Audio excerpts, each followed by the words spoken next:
Bonjour à tous. Le Rav Dror Shaul, qui est shliach en Inde, raconte.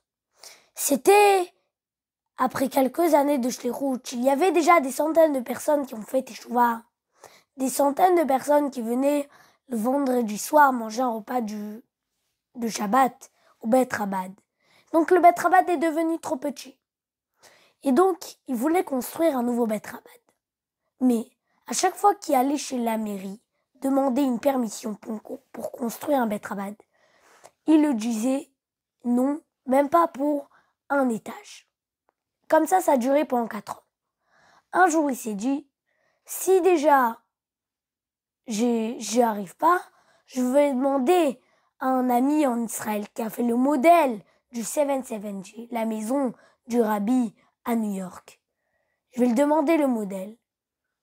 Et je vais redemander la permission.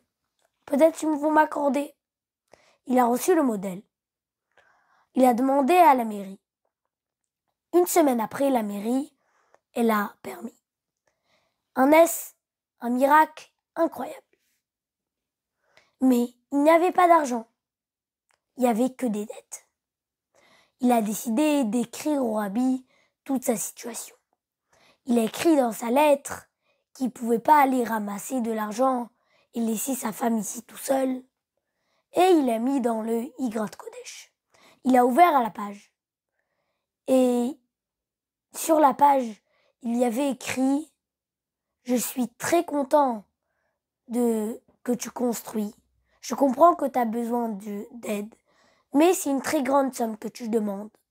Alors je vais demander à mon secrétariat qui ne te paye pas en une fois, mais en 5 fois. »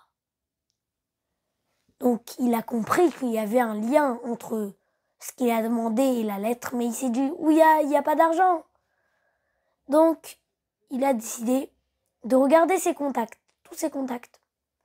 Et là, il tombe sur un contact de Londres, qui habite à Londres, que c'est un homme très spirituel. Il a décidé, mais il n'a jamais demandé un don. Il a décidé de l'appeler.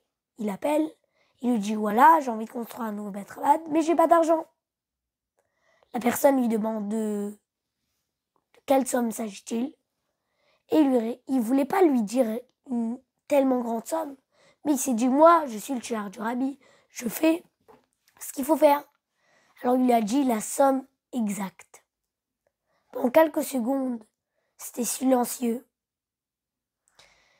Après quelques secondes, je lui ai dit, écoute, j'ai vraiment envie de faire partie de ce projet, mais c'est très très cher. C'est pour ça que je vais pas te payer en une fois, mais en 5 fois. Exactement comme le Rabbi l'avait envoyé dans la lettre. Alors il faut savoir que même après Gimel Tammuz, que le Rabbi on le voit plus, il faut savoir que le Rabbi il est avec chacun de nous. Alors on peut le demander tout ce qu'on veut et ça va être exaucé. En rajoutant des actes de bonté et de bienfaisance. Et très prochainement, le Rabbi va se dévoiler à nos yeux très prochainement avec Mashiach. Now, excellente journée.